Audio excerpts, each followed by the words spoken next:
Ο καιρός φέτος δεν είναι με το μέρος μας.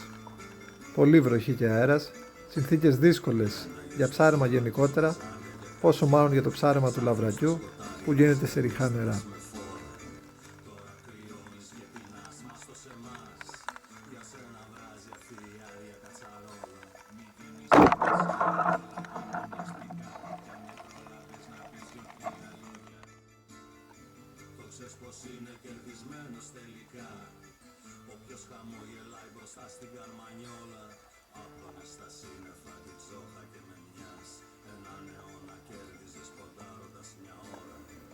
Εδώ ένα ωραίο ψάρι θα μπει από αριστερά και θα αρχίσει να απομακρύνεται.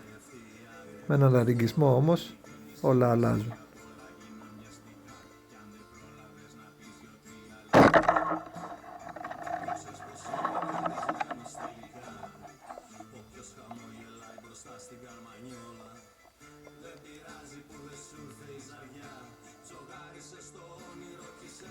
Σε αυτό το πλάνο ο ήλιος είναι ανάποδα και το ψάρι δεν θα πλησιάσει αμέσως, παρά θα κινηθεί μακριά μου περιμετρικά, κάνοντάς με να γυρίσω κι εγώ σιγά σιγά, πιστεύοντας ότι επειδή είμαι πολύ καλά κρυμμένος, μόλις θα χαθώ από τα μάτια του, θα το κάνω να έρθει κοντά μου. Το κόλπο έπιασε και ενώ αρχικά φαίνονταν χαμένη υπόθεση, όλα γίναν όπως πρέπει.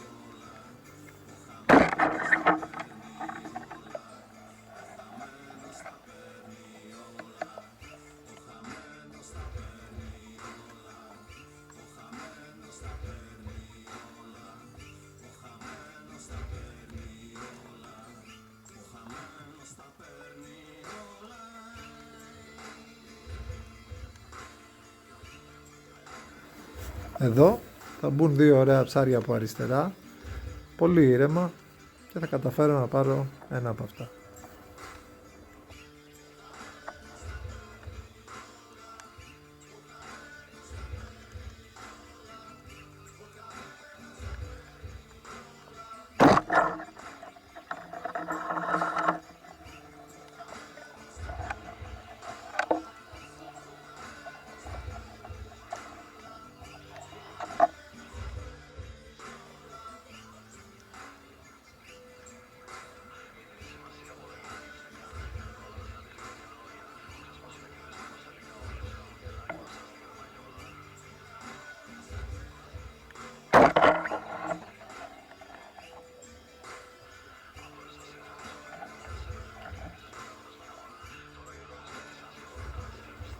Το τριμμένο φίκι, που πολλές φορές μας δυσκολεύει, δεν πάβει κάποιες άλλες να είναι η καλύτερη κάλυψη.